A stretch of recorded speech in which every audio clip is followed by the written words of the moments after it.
Sports Show. This is episode 946, live from Costa Rica, alongside with my co-host Kia Lyons from Philly. And our special guest today, his name is Justin Forsett. He's a former California NFL running back, live from Dallas, from his expo. And he's a founder of Hustle Clean, and he got drafted in round 7, pick 233, 2008. Played for the Seahawks, Colts, Seahawks again, Texans, Jaguars, Ravens, Lions, and the Denver Broncos. He was a Pro Bowl in 2014. He put up great numbers as a running back, and what a great career he had. And we're just truly honored to have you on the show, Justin. And first of all, how are you and your family doing today? Man, what an introduction! Thank you so much. All of my stats there. No, it's going well, man. I'm doing blessed. My family's good. As I was mentioning before, we just had baby number 5 in our household. So it's crazy here. The business is doing well right now, trying to finish the year strong. So here I'm at the expo down in Dallas right now working. Yeah, so congrats on baby number 5. And before we go any further, I just want to say, everyone, please tune in. We're live on iHeartRadio, Spotify, Anchor, on all those podcast platforms. So please tune in and listen to this interview. And Justin, I want to start off with some devastating news we got yesterday with Demaryius Thomas. And obviously you're close with him, and you play with a couple of teams he was on too, Broncos, obviously you play with. But where were you yesterday when you heard that news, and how shocked were you? Because at only 33 years old, and what a great player he was, a great receiver, won the Super Bowl with Denver. Just take us through when you first heard it, and how devastating this is for the NFL. Man, it's heartbreaking. DT was an amazing athlete, but even better man. Even when I saw it last night, I was on social media. I think it was during the game, or sometime towards the end of the game, that was on TV and Thursday Night Football, and I saw it come down my feed, and I was like, no, this can't be right. Yeah. And because he's so young, right? I'm older than him, so I was when I went to the Broncos when we were teammates. He was a star of the team. He was putting up a lot of big numbers. But I just remember his kindness. Like, I came in at week probably 12 or so with the team, and he was just so welcoming. He was one of the guys that kind of just brought me into the system and showed me how to kind of do things there in Denver. So to see him go, it's heartbreaking, man. So that was a sad time. Yeah. That is so hard. Yeah. So tell us, Justin, about your start in your childhood, your background, how you became such a successful professional in the NFL and as an entrepreneur. You're a champ. Look you up on Wikipedia. It's incredible. Tell us about your childhood. Oh, man, I grew up in a small town, 3,000 people, a place called Mulberry, Florida, just outside of Lakeland in Orlando, Tampa area. And I was middle child with the typical middle child syndrome, and just like a hunger and it's like a chip on my shoulder to want more for myself and for my family. Fell in love with the game of football. Barry Sanders was my favorite player of all time. So just kind of chasing him as a kid.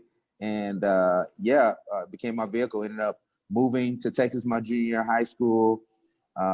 Went to a school out there. Then went to college to Berkeley. Played with some great players: Aaron Rodgers, Deshaun Jackson. Me and Marshawn Lynch came in at the same time, and we're roommates.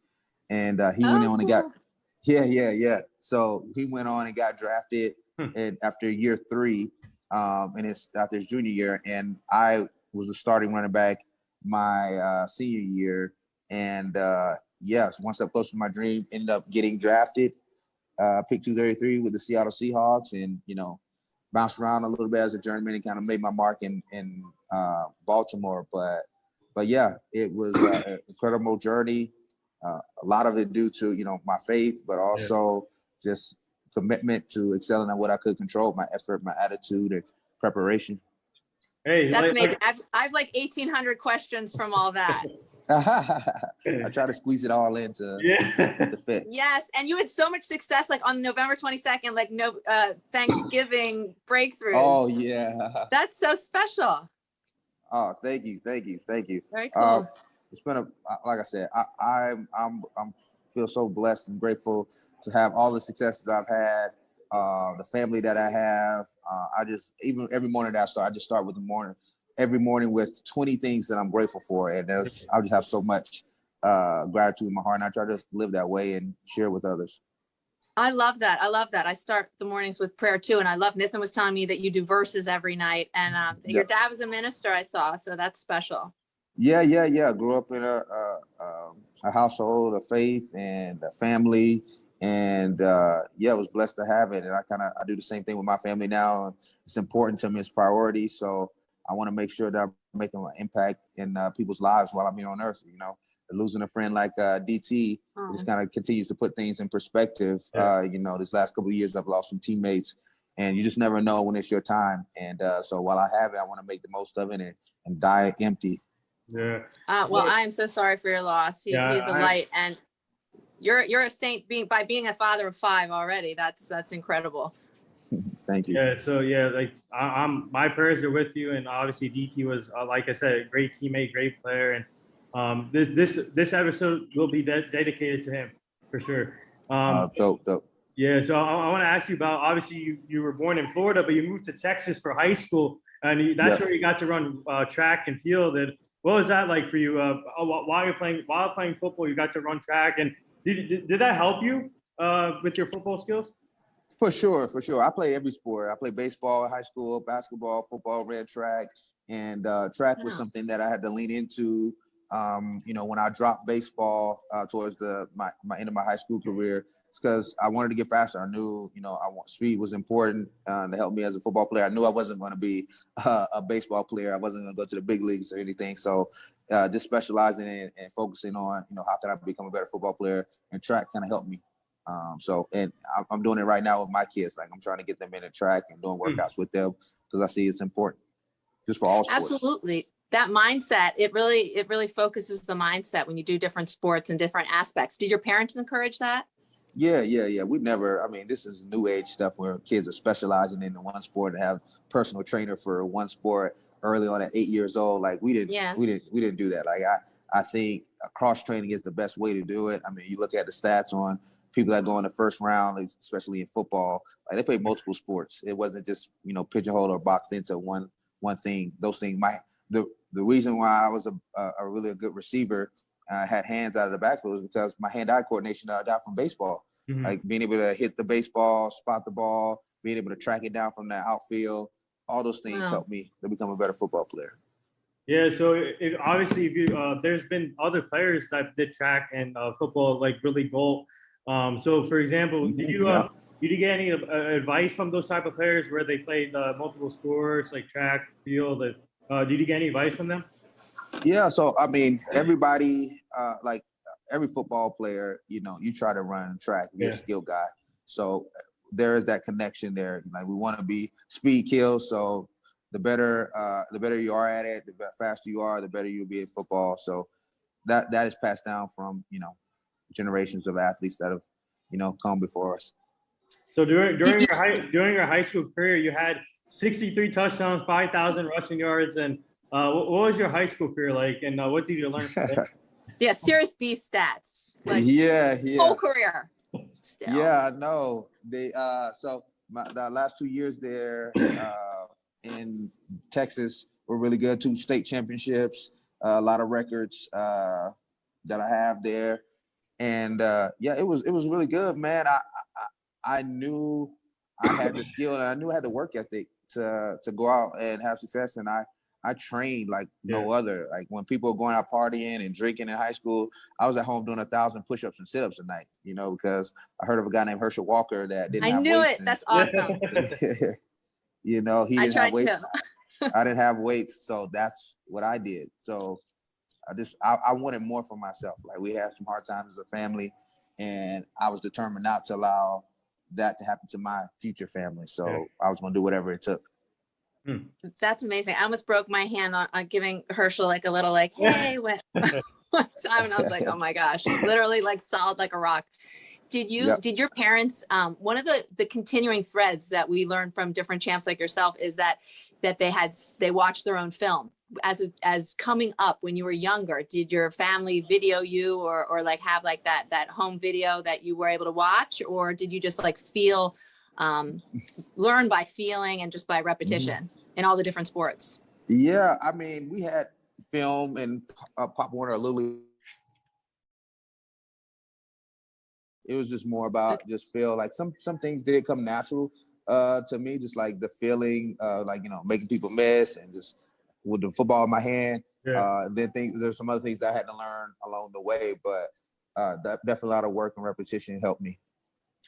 I want to ask one more thing about feeling real quick. I truly believe that the power of manifestation comes from our ability to feel in the now and then feel in the future. You've had so many successes over and over again.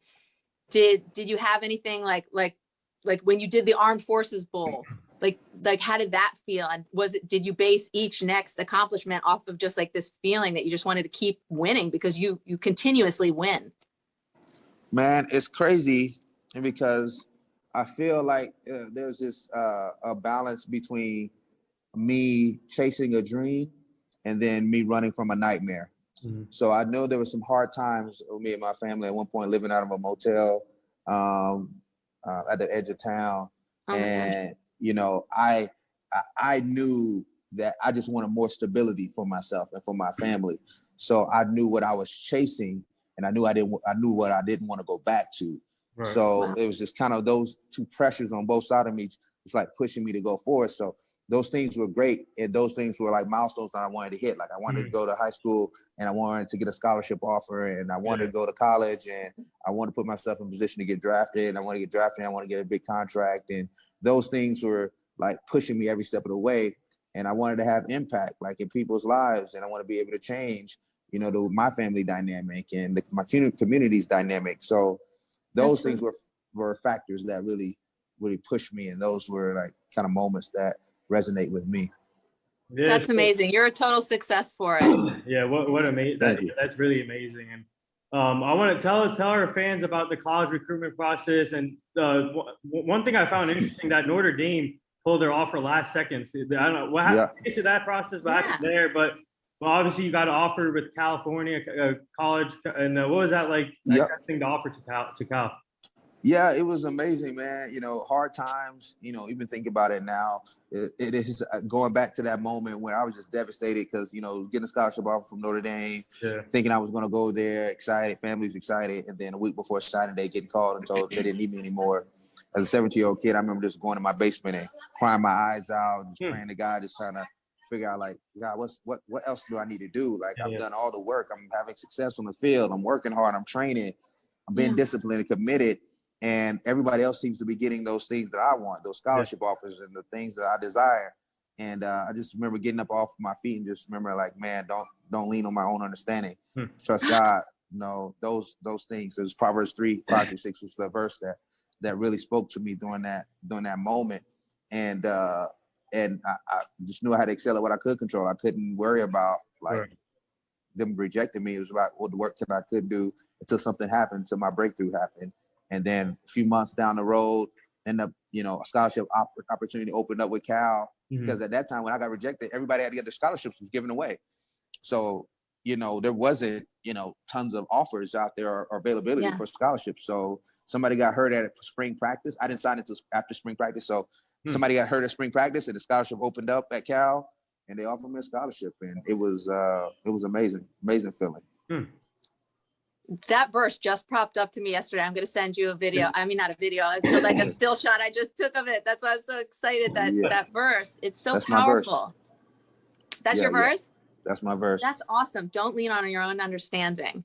Yeah. That's fantastic. And your outward success of your entrepreneurship, I imagine that your past, your resilience and your relentlessness, like I like that you have that t-shirt on your Instagram, that relentless, that relentless hustle. I just made a post on hustling today, but your hustle business now, the Shower the People, I'm sure had a great build from your resiliency of going to different teams and just keep believing.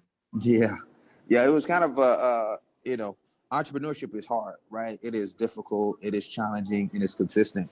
Being an NFL player is hard. It's challenging. It is a lot of conflict and adversity that you have to overcome, especially when you're somebody undersized at a position at running back like myself. And so there's some similarities there. And so I can always draw back, like, I know that, my faith has been tested, and I've been through the ringer, and I've been through hard times in the past being an athlete, that I know that, God is able to get me through anything. So my resiliency and my relentlessness that I have as an entrepreneur here and co-founder of Hustle Clean, it allows me to live, knowing that I got a track record, and God has a track record in my life of just like being successful and overcoming adversity, because I get a lot of no's, I get a lot of rejections. I've been on Shark Tank and, got a no there. So that's courage. We just keep, I love keep fighting. Track record. Everyone should just follow their track record. I love you putting it that way. That's key. God is undefeated in my life. So I just said, like, I'm gonna wait till he fails me before I start doubting. Oh, he won't. Yeah, exactly. No, you're gonna say undefeated, man. 365 and 0. There you go. Yeah, that's it. But I want to ask you, when you got to California, you got to play with J.J. Harrington, Marshawn Lynch, beast mode, one of the best running backs I ever seen too. What was that like, learning from those two players? And you mainly your freshman year, you mainly blocked for Marshawn Lynch, but you got to return a kick for 11 yards, I remember. And just take us through that experience just to play with Marshawn Lynch and J.J. Harrington. Yeah, it was great, man. I wasn't expected to do much my freshman year, right? I'm sure even the coaches thought that they were going to redshirt me and, have another year out of me. Because you have the number 2 running back coming in our class, which is Marshawn. And then you had a Doak Walker candidate in J.J. Harrington. And we had a host of other like senior running backs that were on the roster already. So this late add in that came in after spring football was probably not, something on their radar. I was thinking like, okay, this guy's going to play right away. So I ended up playing, and, scored a touchdown on my second game of the season. Return kicks and special teams and things like that during that year. Didn't play much offense. So I was able to just to kind of learn and grow, do some work on scout team, and just sharpen my skills, like being with great guys, great talents, like freaking natures like Marshawn, and then, some amazing runners like J.J. Harrington. It was great to be around because we fed off each other and we competed every day. Everybody thought they were the best. So you had to bring it every day to make sure that you stood out. That's so cool. You're all vibrating on that level of greatness. Tell us a little bit about one of your greatest experiences, like maybe greatest touchdown or just greatest memory. In college or any? Any. Okay. I would say there was a moment in my 2014 in my season with Baltimore Ravens where I had my Pro Bowl year. And because the year prior, I was in Jacksonville, and it was the darkest moment of my career. And then I didn't know if was that 6? 06? That was 13. Oh, 13. Yeah. So I was playing with Jacksonville Jaguars, and I couldn't get on the field. Like, I got 5 carries that year. And I was 6 year of my NFL career. I was on inactive roster a ton of times. And then I got injured and couldn't play the rest of the season, like after week 12. So just a lot of adversity. I didn't know if I was going to be able to play again, because if I can't play for the Jaguars, I mean, who was going to pick me up, right? So I ended up getting picked up, and then Ray Rice situation happened in Baltimore, so they needed an additional back. They had Bernard Pierce that came in, and I remember just like I was at a place of peace. Like, I was just like, my mindset was like, I was going to go in there. Because I'm traditionally a perfectionist, and I like to people please, and I was an athlete that I wanted to prove people wrong, and I carried a lot of weight with me.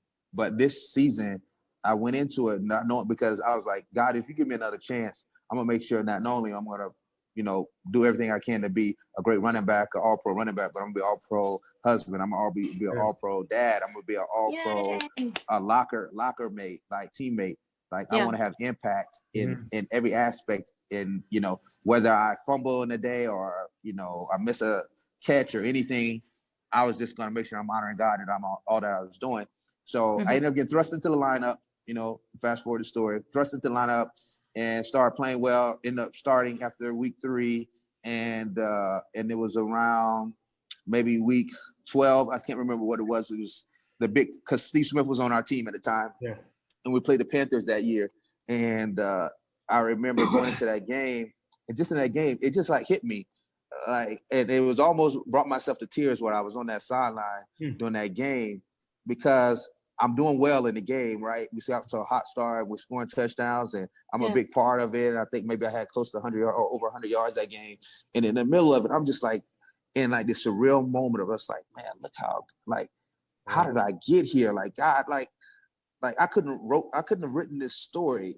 Like I wanted things to go a certain way for my career, but to have that moment, it just like made it all worth it. Like every doubter, every injury, every critique, every message about I'm too short, too slow, it didn't matter at that moment. It's like it was all worth it, and I would do it over again just to be in that moment of just like gratefulness and just gratitude. So my heart was full in that moment, and I'll never forget just that placement in that moment in my life. That's amazing. That gratitude, that slow-mo pause where you said, you prayed like, God, put me in the game. If you put me in the game, I'm going to represent on all these different levels and have total balance and represent you. And then you got in the game, and then you had that moment to just like really be present. That's so special. Gratitude is everything. Yeah. Yeah, no, it was a moment I'll never forget. And heart was full, and it was like, man, this is happening. We're doing this thing, and it's real, and it's special. This is such a blessing to have this interview with you. I love that we're hearing this. This is so great. Your story is really inspiring. And I want to ask you before we get to your draft experience, you were competing with Jonathan Stewart with the rushing yard title in college. Oh yeah. You came second, but what was it like competing with him in that rushing yard title? Man, I'm still mad at Jonathan to this day. So Jonathan and I are really good friends. He's an investor at Hustle Clean in the business, and he is. I mean, it was great. We were neck and neck there.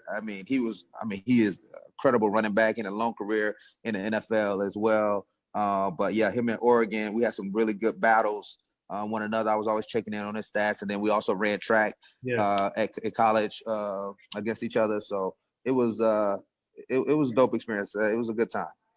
Yeah. So now going to the draft, you get drafted in 2008 by the Seahawks.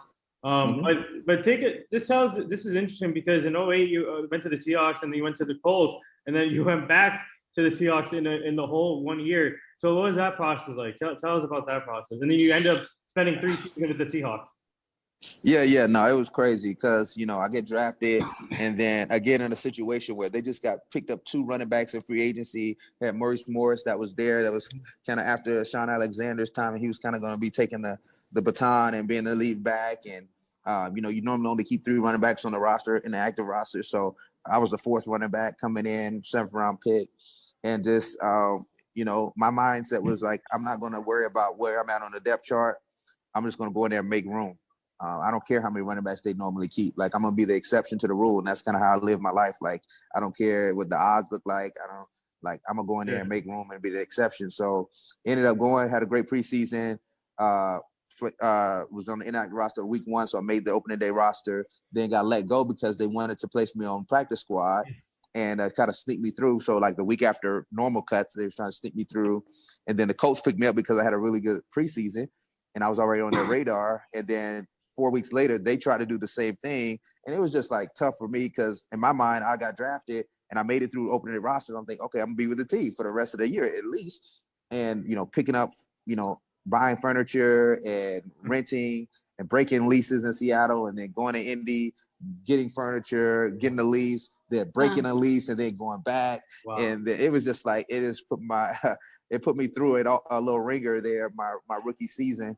But I was just determined to make sure that, I had a little more stability moving forward. So I ended up staying the rest of my time, spent the rest of my 4-year contract there in Seattle. But it was tough, but it was a great lesson for me because I knew, none of this was promised. Not every season, every day is not promised. So I had to make sure I was earning my spot every day. Right.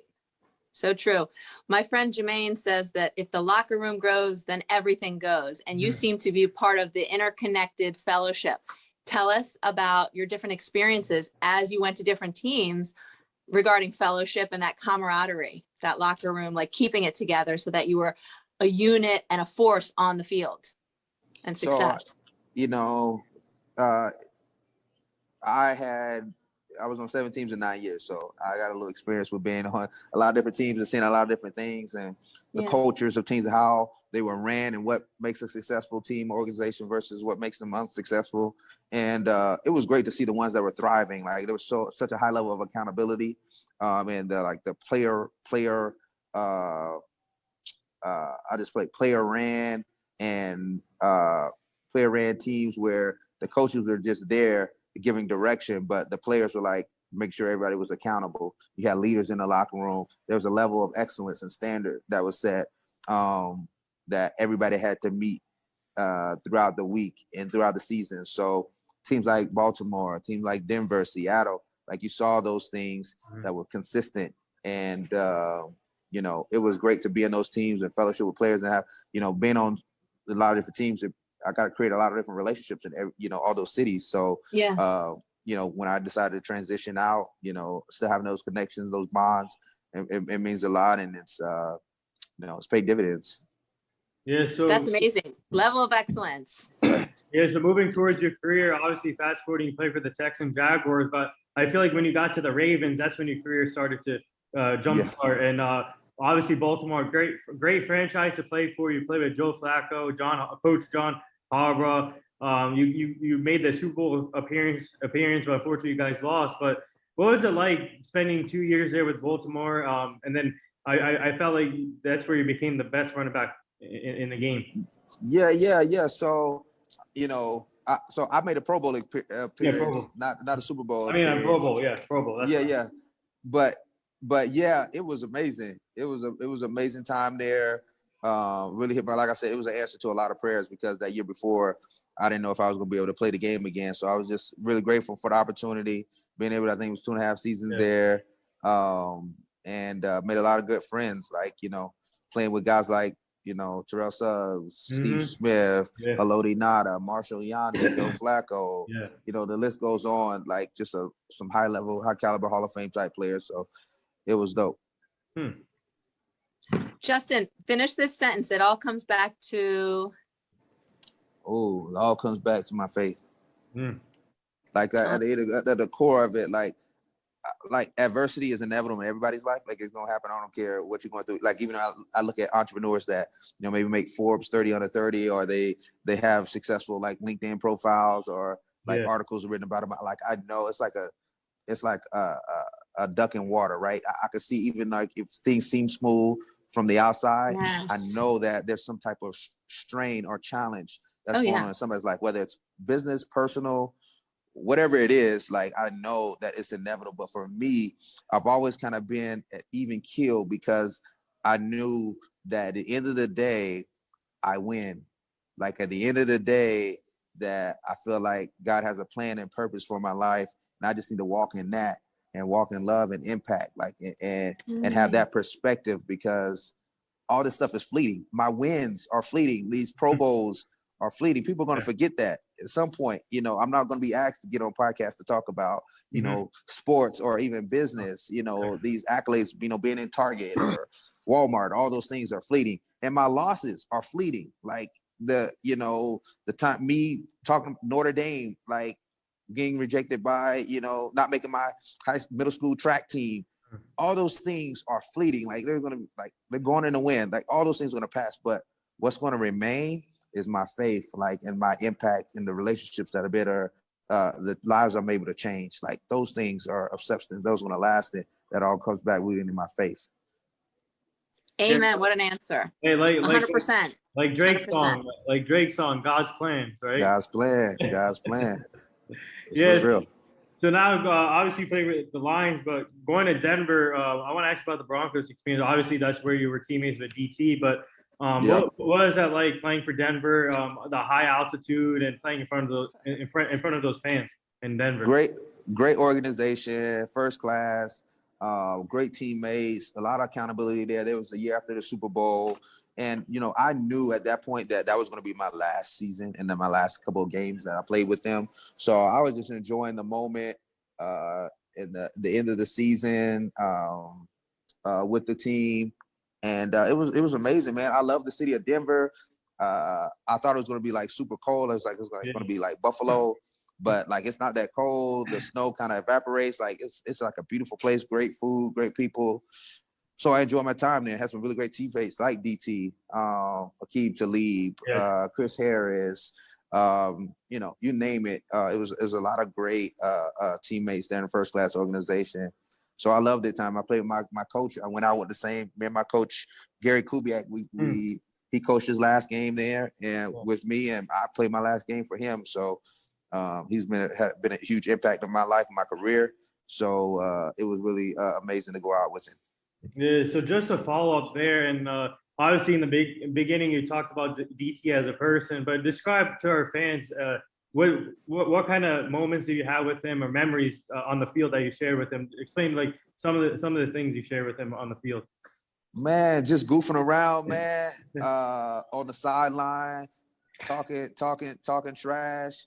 I remember him going through the locker room and like he just like at that time in my career, at least, yeah, I was in the locker room and we had an entry that was going into either the weight room or the field. And I remember him walking by one time and just doing little things, like he was like poking me or pinching my love handles as he would walk through the door, and just his smile, man, and his presence, like he was just like such a kind-hearted person.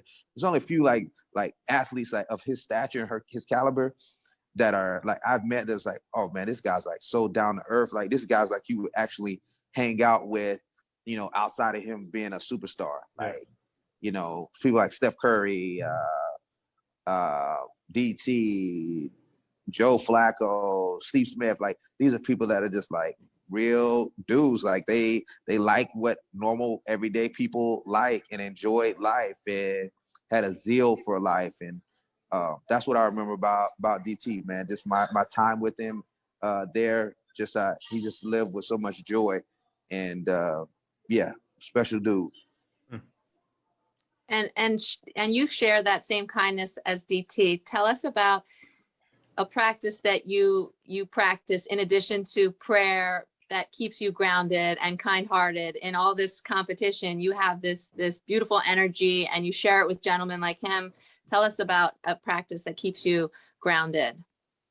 I still say, living an active life, being fit, like working out, like that is something, I'm not running around trying to hit and run into 300-pound men anymore, but just like getting my workout in every day or every other day at this point, to making sure that I'm living a healthy lifestyle. It does a lot for me, taking care of my holistic health, whether it's mind, body, and spirit. It's just feel like I'm in a better place, feel good about myself, feel confident, feel strong. It's important. So that's I guess it would be a tangible way in which I'm, outside of, prayer and my spiritual walk, that I'm investing in my holistic health. That's awesome. So speaking of playing against defenses, tell us throughout your career, what were some of the toughest defense you had to face, and toughest defense you had to face in your career? Oh man, being in Baltimore, playing the AFC North, that division was like, physical, very violent games with Cincinnati during that time with Vontaze Burfict and the Steelers defense, to that rivalry. It was, that game was just, you feel like Monday morning you wake up, it's like you've had 3 car wrecks, right? barely getting out of bed. So teams like that, and even Cleveland, very physical, hard fought games, that will go down to the wire, no matter what the records were, no matter how the perception of the teams were before the season. Like those games were going to be tough and difficult. Those defenses were going to be hard. So, those what I would say. Justin, greatest jokers on the journey. Oh man, so many. Terrell Suggs, Lewis Rankin,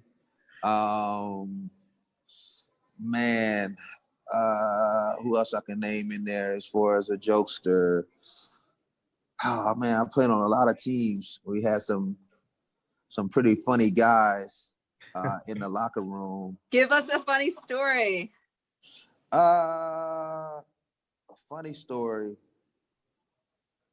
Let me think. I mean, me and Louis Rankin, he was a running back in Seattle with me. He was also UW, University of Washington, running back. So Maurice Jones-Drew was another guy. I'll tell that story. Maurice Jones-Drew was another guy I played with. We were friends. We were training partners anyway during the off season. So when we played together, so one thing we battled the defensive line, the running back. So one day, they taped our clothes and everything in our locker room. Like they taped anything, our shoes, our equipment, they taped it up so we couldn't get to it in our locker. So it was like literally like a white wall of tape in all of our running backs' locker. So we couldn't get to anything. So what we did, we ended up, they had like a big snack refrigerator, and like they had the layout, like if you think defensive lineman, like they're eating all kind of stuff they're supposed to not eat, right? In their meeting room. So we just rated their meeting room, and we put everything, their whole setup was in our locker room. So we moved their refrigerator inside of our locker room, out of their meeting rooms. We moved like all of their snacks and goodies, so it was out for everybody. So we made it, their meeting room was now inside of the locker room. So everybody enjoyed all of their cool snacks, and that was pretty funny. That's funny. That's a lot of work. That's crazy. Yeah. So before we get to your Hustle Clean, how you found the company, I want to tell us what are your thoughts on this year's NFL season so far? What do you like about it? And who's your favorite running back to watch right now? Oh man, so NFL is great right now. It's good football. I mean, look at the records. Everybody's kind of still close and still in it for the most part, except for the Lions. I would say running backs. I mean, it's some really good running backs right now. Nick Chubb right now is just ridiculous. Right now, I like watching him and his game, his style. Derrick Henry before he went down was pretty dominant. There's somebody I know I'm missing. Jonathan Taylor from the Colts. Jonathan Taylor from the Colts, man. This guy, I was a fan when he was at Wisconsin, and I didn't understand, him sliding in the draft because there was some other high caliber running backs during the time. But I said during the draft, like, man, y'all got to put some respect in it, because he was the leading rusher coming out in the draft. So everybody started downplaying him. So to see him, thrive like he is right now, that's pretty cool to see. And it looks like a monster out there anyway. And so now moving to your company, and how did this come about, and how grateful are you to have this company in Hustle Clean? And obviously, I've seen your page, and you interview other athletes or entrepreneurs on your show too. Yeah. We do. So Hustle Clean is a mission-driven self-care brand for the active lifestyle. We create convenient hygiene products with clean ingredients for the everyday athlete, fitness enthusiast, runner, you name it. We've been around for a number of years, and it came from a place of just a pain point I experienced in the locker room, being on the go, having these deferred hygiene moments where I would train, have meetings, or do physical therapy, and then, 3 hours later, I can then finally get into a shower. But I thought there was a better way for us to maintain hygiene and cleanliness throughout the day. So I created this disposable washcloth antibacterial towelette with a couple of teammates of mine that removes sweat, dirt, and body odor, and it's been growing. We got a line extension now from body wipes, face wipes, hand sanitizer, the bags, and we'll have some more traditional personal care products coming out here in 2022. But sold nationwide in Target, Walmart, Amazon, hustleclean.com. So it's been a blessing. That's an amazing product. Thank you. Definitely will be ordering some. Come on now, hustleclean.com. I'm working out all day. The margins it's a hustle are when you're there. My age. You're not really hustling at 22, but okay. Oh, thank you. You can double that. Yeah. And some. No, okay. We'll edit that out. No, I'm just kidding. So no. If you need help sharing with help promoting yourself, we're willing to help promote yourself. And you guys are doing a great thing by Hustle Clean. And if like I said, if you need help, we can help promote your stuff too. Thank you. I really appreciate that. Yeah, so I want to ask you a couple more things here before we let you go. I know you're busy at the expo, but is it down the line? Is there a coaching for Justin Forsett in the NFL or college down the line? Easy answer. No way. He's got 5 kids. He's already coaching all of them. Exactly. No way. No to coaching. Justin, what's your 2022 like? What's coming up? Ooh, 2022.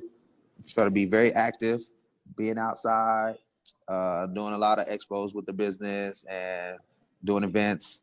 Living life on full, like just, trying to make sure that I'm having impact in every aspect of my life and being present with my family, having impact there, coaching my kids, and running a successful business. That's great. And it really does take that strategic game planning. Tell us how COVID, this time of learning to do work from home and be more, I don't know if you became more on social media, but tell us how that affected your business. It's kind of like I put a post out today about like, if you haven't gotten a hustle from COVID yet, like to go deeper. Truly, It brought out our greatest hustle. Tell us about that regarding your entrepreneurship and business and self. Well, COVID made me just being more intentional, more efficient with the resources we have for our business. We are in hygiene, so it wasn't a bad time. The pandemic was not bad for us. So we were a few companies that saw, growth during that time. And fresh perspective and being still and just like, I wasn't traveling like I normally do, but, being able to spend time with my family in those moments with my kids was very important to me. So I wanted to make sure that out of this pandemic that, I make sure that I'm still present and having that connection with my wife and my kids, and, make sure I can be at home as much as possible. Yes. So before we get to the last two things, what's a scouting report on your other 4 kids? The 4 kids, the one that's not 4 weeks old. So my kids, my kids are they're active in basketball right now, flag football. So they're pretty athletic. They're gonna grow into I want to say some pretty good athletes, but I think that if they wanted to be musicians, singers, artists, I'm trying to push them, into learning how to code and things like that. So, good. Yeah. That's the wave of the future. So I want to make sure I'm preparing them for what's next, just in case, we're not on Earth anymore. We're doing life on the moon. They'll be prepared. That's the way. That's awesome. Yeah. So the last 2 things here before we let you go, our team is part of this Hugh Jackson Foundation. I'm sure you know him, the former NFL coach. Yeah. Now he's actually, last year he was the assistant coach at Tennessee State with Eddie George, but now he just got the head coaching job at Grambling State for a 4-year contract. Oh, there we go. Yeah, so congrats to Hugh Jackson. He's now a head coach at Grambling State. So we're helping his foundation. We're trying to help him prevent human trafficking, making sure the community stays safe. And the kids stay safe. So we'll send you the foundation so you can go check it out. Oh, I would love that. And the last thing here, would you like to say anything to all the nurses, doctors, and all the essential workers right now? Man, thank you for all your work and service. You mean a lot to us. Sometimes even in your job, it is a thankless occupation. Just know that we appreciate you, you respect it, and that you are more than your title, right? You are more than, what you do for your 9 to 5. Like, there are people that care about you not only as, nurses, practitioners, doctors, like you're so much more than that. We care about you as a mother, wives, husbands, dads, fathers, all those things. So, just want to encourage you. Keep your head up, and we need you. You're important. Yeah, well said. And there it is. That wraps up episode 946 with former California NFL running back Justin Forsett. He had a heck of a journey, heck of a career, man, a lot of traveling, a lot of moving, but he kept working hard and continued with his career. And it was truly an honor to share his story on this platform today. Thank you again for coming on the show, Justin. And I'm sorry I made that Super Bowl mistake. I don't know why I said Super Bowl. I meant to say Pro Bowl at the. It's all good. But it was an honor just to have you on, man. Finally made this happen, and keep up the great work with Hustle Clean. And please, everyone, go check out Hustle Clean. They're doing a great job. Go get his products, and go check out his other stuff that he's doing. But Justin, congrats on your baby again, and wish you guys the best of luck. And we hope to have you back on the show so you can meet the full team. But keep up the great work, and thank you again. No, thank you for having me. I appreciate you guys. Yeah, no problem. Thanks, Justin. Appreciate you. No